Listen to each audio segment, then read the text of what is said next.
What's going on, guys, and welcome to Who to Sign For. Now in this series I'm giving you my recommendations on what players to sign for a specific team in career mode. Now before we go on, I will say that the signings you'll see aren't designed to be realistic and that the player ratings and potentials of the players may vary depending on what database you're using and how they perform for you during the season. Obviously you don't have to follow all the tips, but this is really just a set of guidelines to give you a hand if you're stuck for ideas and want some suggestions on what players you could sign for a certain club. This is mainly aimed at those of you out there who may be new to the game and just need a little bit of advice, or for those of you out there who just want a few recommendations on what players to pick up for a certain team. So in today's episode of Who to Sign For, we're going to take a look at Chelsea. Now the first three I've done were Arsenal, Manchester United and Liverpool. Now I know quite a few of you guys have been asking me for specific teams and also sort of lower league teams as well. I will get around to those in the future, but for the time being I want to stick to the bigger teams to get those out of the way as soon as possible. So in today's episode we're going to take a look at Chelsea's side. Now in this episode here I'm using the default squad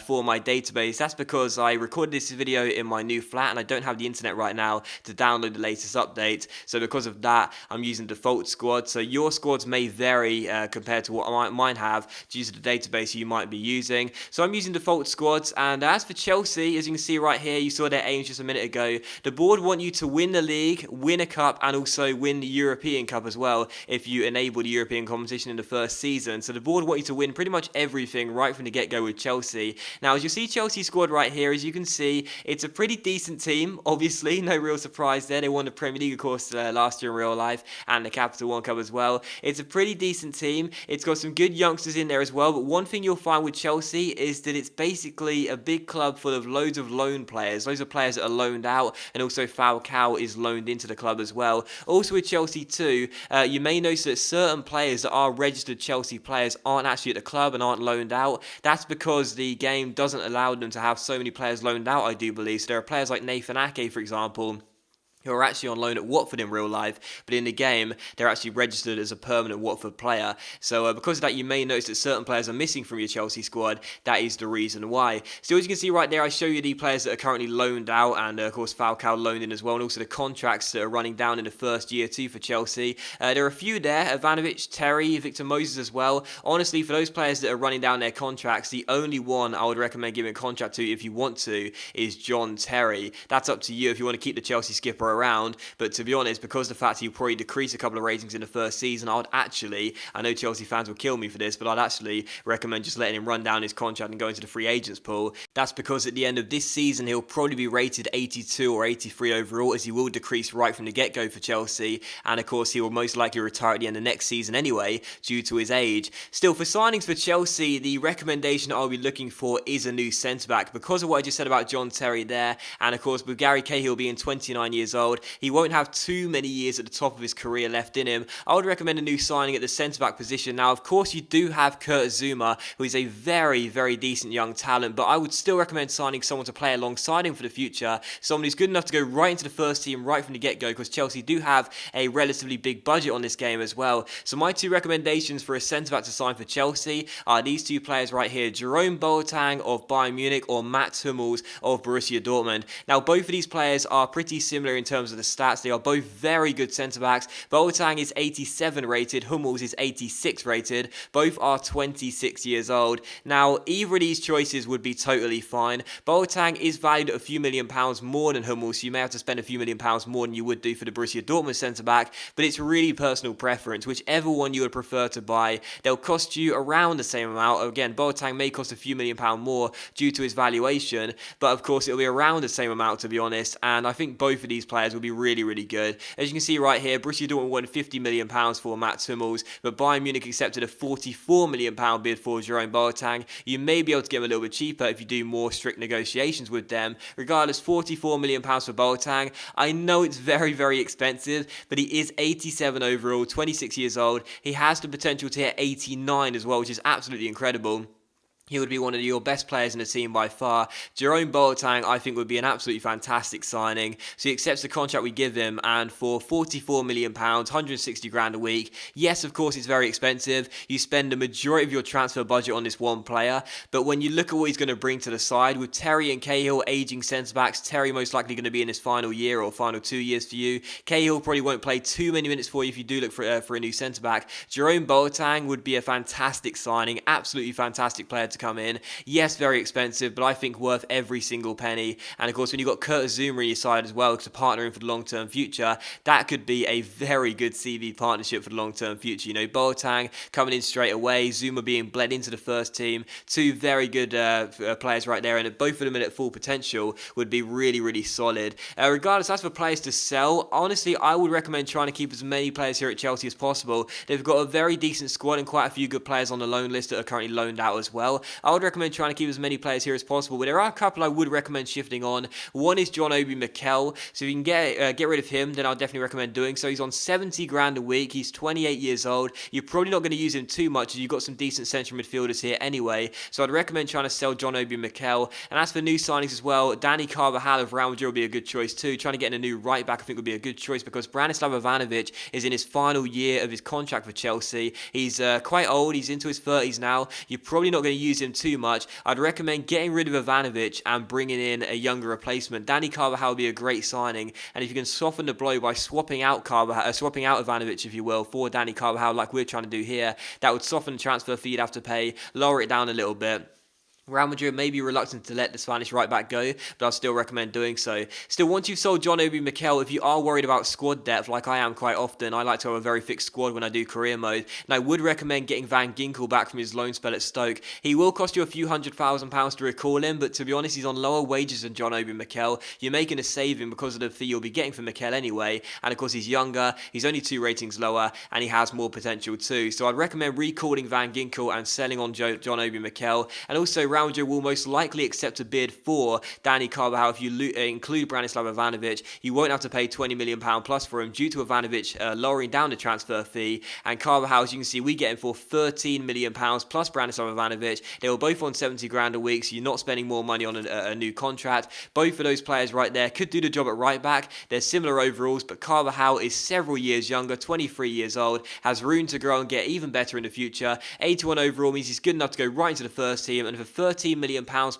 Ivanovic, who's in his final year of his contract anyway, he may be leaving on a free in January because he can't do that. I think that's a great piece of business right there. You may think it's a bit expensive for Carvajal, £13 million plus a player who's valued at a few million pounds anyway, but I think that's the right deal to do that. It lowers the transfer fee down you have to pay for Carvajal by swapping out Ivanovic, and of course Carvajal is good enough to go right into the first team anyway and has potential for the future as well. I'd also recommend selling Victor Moses. That's because Victor Moses, like Ivanovic, is in the final year of his contract. Now he does have potential to hit 80, which is very good for a squad player at Chelsea, but Victor Moses, quite frankly, in his final year of his contract, unless you plan on renewing it and giving him a wage increase, which you probably ask for, you don't really need him, and unless you play him a lot, you probably won't hit 80 anyway. I'd recommend selling him for a few £1 million. You can get around £4.4 million for him. That's what Everton are prepared to offer here. You'll let him go to Goodison Park. He's in the final year of his contract. As he's 23 years old or over, 24 years old in the game, that means he could leave for free on January if you don't sell him or offer him a new contract in the first summer transfer window. I'd recommend selling him. That's what we do here for £4.4 million. And just like we did with Mikel leaving and recalling a player, after you've sold Victor Moses on, why not recall Cuadrado from Juventus right here? 27 years old, 5-star skills, great to see that. You will have to pay £1.2 million to recall him from Juventus, but you're still making money after selling on Victor Moses, who was in his final year of his contract. And Cuadrado has 4 years left on his deal. So that's just good business sense right there. You're getting a better player in, yes, on more expensive wages, but you're making money after selling on Victor Moses, and you've got a better player coming back to your squad anyway, who isn't going to develop much whilst he's on loan at Juventus. So it's just a good idea to get him there for a better squad depth, I suppose, and a better player to come in. Still, following that, if you're going to make any more signings, you don't really have to. After you've improved the squad in the first team with the signings of Jerome Boateng and Danny Carvajal, you don't really need to look elsewhere. You've got a fixed squad here at Chelsea anyway. As I said a minute ago, the best thing about Chelsea is their squad is really good from the get-go. But if you want to, I would recommend signing a third player, and it just had to be this guy, didn't it? John Stones of Everton, of course. You can get him pretty cheap on the game. Bill Kenwright and Roberto Martinez were desperate not to sell him to Chelsea in the summer transfer window. They managed to keep him at Goodison Park, but in the game, you don't have to spend upwards of £40 million like Chelsea were prepared to pay. You can get him for around £9 million, which is under a fourth of what you would have to pay if you were getting him in real life at £40 million plus. On the game, you can get him for just £9 million, and quite frankly, that is a very cheap fee to pay for one of the hottest prospects in English football. So at 21 years old, 77 overall, for £9 million, you may have to give him a wage increase and pay 60 grand a week, but quite frankly, I think Chelsea fans will be totally fine seeing their club pay an extra 20 grand a week for John Stones' contract if you were getting him for just £9 million. That's what we love about FIFA, don't we? Those realistic transfers. But still, Stones for £9 million right there. That's a really good signing. 77 overall. Of course, you've signed Jerome Boateng. Of course, you've got Kurt Zouma. But Stones is another centre-back to come in for the future. I think is a really, really good deal. And I'll definitely recommend getting him in because £9 million is a bargain, really, for a player who has a lot of potential to grow for the future. And of course, Chelsea wanted in real life regardless as a long-term replacement for John Terry. So Stones comes in to join Boateng and Carvajal. You spend £66 million on those players, but quite frankly, they would be worth every single penny in my opinion. Boateng and Carvajal go right into the first team right from the beginning and better the first team as well. John Stones is there for the future alongside Kurt Zouma. You can choose whichever you want there to partner Jerome Boateng for the long-term future and have the other one on the bench. Right there, you shore up the back line. You've got long-term replacements for players like Terry, like Cahill, like Ivanovic, who again I would recommend getting out of the club as soon as possible. And of course, when you do the business by selling on Mikel and Victor Moses as well, Moses in his final year of his contract, I think Mikel had 2 years left in his contract, and recalling Cuadrado and Van Ginkel, you're getting better players coming back anyway. Van Ginkel maybe not as good as Mikel, but he does have more potential. Cuadrado's 82 overall. His starting overall is better than what Victor Moses could reach anyway at 80. I think right there you're doing some fantastic business. You're bettering the squad. You're also getting some decent players in for the future too, like Carvajal and Stones too. So some very good business there, very smart business. £66 million for just 3 players may seem quite expensive when you look at the Chelsea squad after just adding in those 3 players and of course recalling Van Ginkel and Cuadrado. As you can see, it looks like a better squad already with those 5 players coming into the Chelsea team, and of course it is a very decent squad to begin with. That's all you really need to do with Chelsea, to be honest. You don't have to completely transition the whole squad. Just do a few pieces of business here and there like we did, and you'll see your Chelsea squad is very well set up for the future, and right from the beginning anyway. Still, we simulated to the end of the season just to see how Chelsea would do. As you can see, they retained the Barclays Premier League pretty comfortably as well by 11 points come the end of the season. Finished up with 89 points in the Premier League. Very impressive indeed. They didn't win the Community Shield. Arsenal won that on penalties, and they didn't win the FA Cup either. They got to the final, but City beat them by 1-0. But they did retain the Capital One Cup, just like the Premier League, by beating United by 2-1. And they also won the Champions League as well by beating PSG by 2-1 in the final. So Chelsea fans, would you take a treble, including the Champions League and the Premier League? I'm pretty sure you would, and your squad looks better for the future as well. So that's what I'd do for Chelsea. That's who I'd recommend signing for a Chelsea career mode. Hopefully these tips and tricks helped you for a Chelsea career mode. Of course, you don't have to make all these signings if you don't want to, but as you'll see the squad right now to end the episode off, to end the video off, you can see what the squad looks like. Carvajal's grown 2 ratings, Jerome Boateng's grown 2 ratings, and is now 89 overall after just 1 full season. Could even hit 90 and go past that if you're lucky, with some good form as well, and some player training too. He will definitely hit 90. Zuma's up to an 80. Stone's up to a 79 overall. Van Ginkel, I think, grew a rating as well.